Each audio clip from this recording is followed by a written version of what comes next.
کسی اور کے ہاتھ چومیں تو سمجھ آتی ہے کہ ہاتھوں کا احترام کسی کے علم کی وجہ سے، فضل کی وجہ سے، کمال کی وجہ سے، پر شاعر کہتا ہے تم اوروں کے ہاتھ چومتے ہو ان کے احترام کی وجہ سے، پر میں دیوانگی کی اس مجلس پہ کھڑا ہوں اور دیوانگی کے اس مقام تک پہنچا ہوں کہ ہر دم ہزار بو سزنم دشت خیشرا، مجھے اپنے ہاتھوں کو چومنے کو دل کرتا ہے اور ہزار بار چومنے کو دل کرتا ہے۔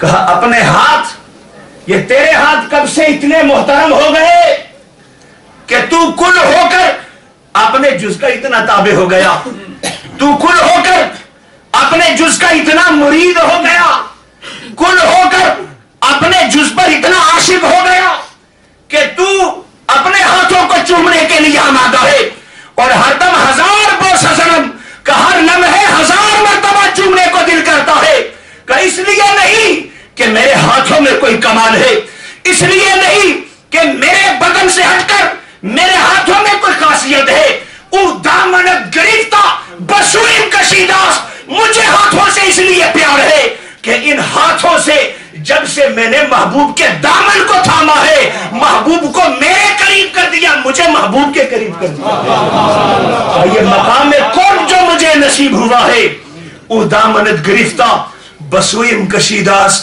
یہ جو مقام قرب مجھے نصیب ہوا ہے یہ اس لیے نصیب ہوا کہ میرے ہاتھوں نے تیرے دامن کو تھاما ہے۔ تو عاشقوں کے عشق کی کیفیت یہ ہوتی ہے اس ذات کی جس کا ذکر میں نے غالب سے شروع کیا۔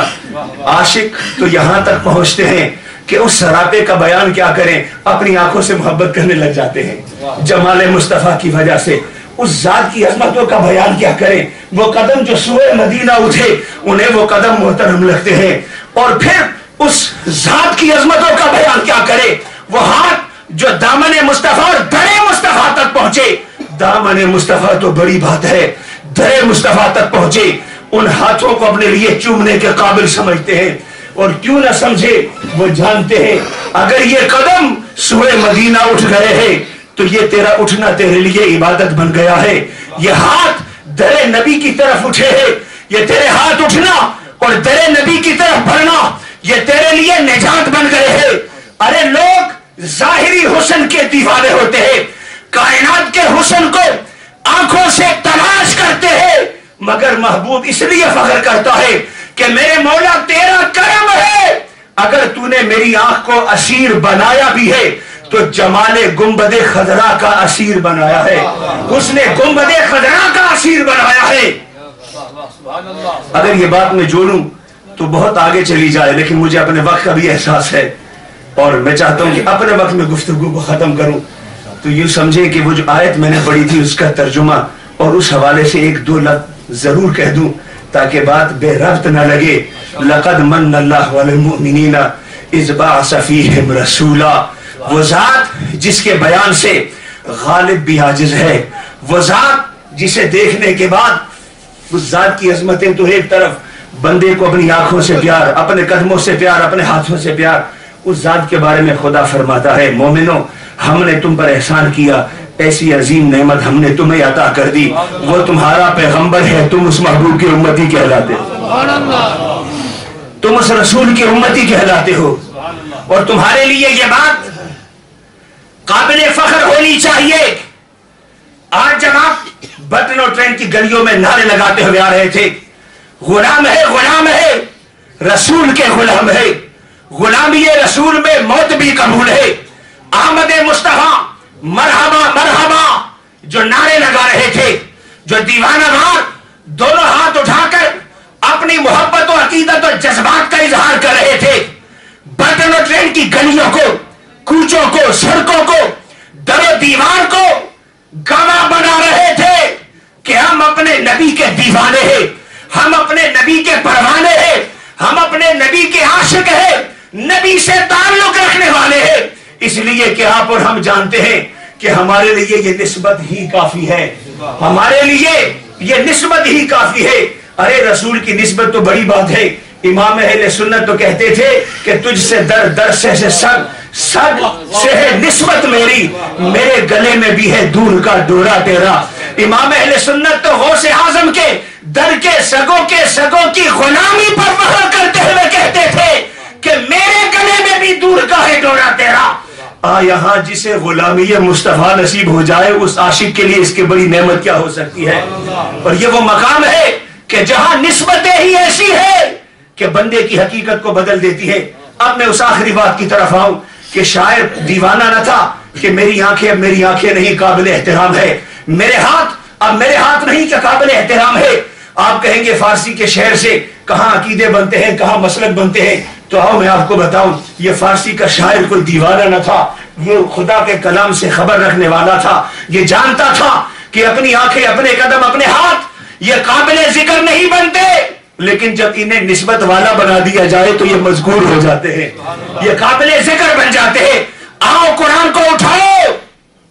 قرآن اس مٹی کی جس مٹی کو مصطفیٰ کے قدم لگے ہیں, لا اقسم بہذا البلد کہہ کر اس شہر کی قسم کھاتا ہے, اور لا اقسم کہہ کر اس شک و شبہ کو بھی مٹاتا ہے کہ کل کوئی مفسر اپنے تفسیر کے ذام میں اپنے علم کے زور پر عشق مصطفیٰ سے عاری ہو کر لوگوں کو جیسے اور آیتوں میں گمراہ کرتا ہے, یہاں بھی کہے گا کہ ارے دیوانے دیکھ تو صحیح, مکے کی قسم کھائی ہے. مکہ کوئی چھوٹی جگہ تو نہیں ہے, مکہ خلیل کی یادگار ہے, مکے میں بیت اللہ ہے, مکے میں زمزم ہے, مکے میں صفا ہے, مکے میں مروہ ہے, مکے کے قریب مینا ہے, مکے سے مینا عرفات ہے. یہ وادیاں, یہ مقامات, یہ سارے مکے کی نسبتیں ہیں. فرما لا اقسم بہذا البلد وانت حل بہذا البلد, ہم مٹی کی قسم نہیں کھاتے, شہر کی قسم اس کے کسی اور شرف کی وجہ سے نہیں کھاتے, اس لیے کھاتے ہیں کہ محمد مصطفیٰ یہاں چل رہے ہیں. تکبیر, نعرہ رسالت, نعرہ تحقیق, محمد مصطفیٰ. فرمایا والعصر, زمانے کی قسم, اور الف لام لگا کر اس میں جو اختصاص پیدا کیا. میں اب الف لام کی ان نحوی ترکیبوں میں نہیں جاتا کہ الف لام جو ہے وہ دی انگلش میں جسے ہم آرٹیکل کہتے ہیں خاص بنانے کے لیے آتا ہے, جنسی ہوتا ہے, استغراقی ہوتا ہے, عہد ذہنی, عہد خارجی نہیں. لیکن یہاں پر جو تخصیص کہا کہ یہ خاص زمانہ, یہ عام زمانہ نہیں, کسی خاص زمانے کی قسم کھاتا ہوں. اس لیے اللہ زمانے کی قسم کھا رہا ہے.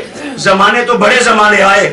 ارے تاریخ سے واقفیت رکھنے والوں, ذرا چشم تصور میں پوری دیانت سے سوچ کر بتاؤ کہ حضرت ابراہیم علیہ السلام جب تنے تنہا نمرود کے دربار میں کھڑے تھے, حضرت ابراہیم خلیل اللہ تنے تنہا نمرود کی بھڑکائی ہوئی آگ کی طرف جا رہے تھے, کسی سے کچھ نہیں مانگ رہے تھے. کیا وہ چھوٹا زمانہ ہے؟ کیا وہ چھوٹے زمانہ ہے؟ ارے وہ موسیٰ علیہ السلام جو تنے تنہا فرعون کے دربار میں کھڑے ہیں, وہ موسیٰ علیہ السلام جو یوم عید اور یوم الزینہ کے دن عصا کو اژدہا بنا کر جادوگروں کو شکست دے رہے ہیں, دریا کو دو ٹکڑے کر رہے ہیں, پتھر کو عصا مار کر اسے پانی نکال رہے ہیں. کیا وہ چھوٹا زمانہ تھا؟ بڑا زمانہ تھا. ارے سلیمان علیہ السلام تخت سلیمان ماری پر اڑ کر ہواؤں میں اڑ رہے ہیں, چرند و پرند پر حکمرانی کر رہے ہیں. کیا چھوٹا زمانہ تھا؟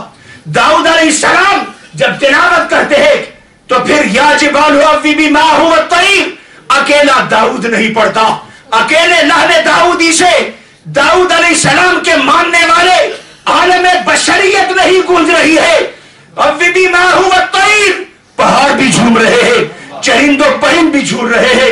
ارے جب چشم فلک نے لہل داؤدی کے ساتھ, تلاوت داؤدی کے ساتھ پہاڑوں کو جھومتے دیکھا, ذکر کرتے دیکھا, چرند و پرند کو ذکر کرتے دیکھا, کوئی چھوٹا زمانہ تھا؟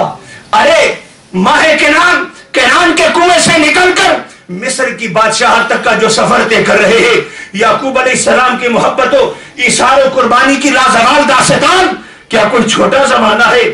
بڑا زمانہ ہے. بڑے بڑے زمانے آئے, نوح علیہ السلام سے لے کر حضرت آدم علیہ السلام سے لے کر عیسیٰ علیہ السلام تک مردوں کو زندگی بخشی جا رہی ہے, مردوں کو حیات دی جا رہی ہے. یہ کوئی عام زمانے نہ تھے, لیکن جب زمانے کے قسم کھانے کی باری آئی تو رب کائنات خصوصیت کے ساتھ کہہ کر کہتے ہیں والعصر, زمانے کی قسم. مولا کس زمانے کی قسم؟ زمانہ تو ابراہیم کا بھی تھا, زمانہ تو موسیٰ کا بھی تھا, زمانہ تو عیسیٰ کا بھی تھا, زمانہ تو داؤد کا بھی تھا. زمانے سب پہ گزرے.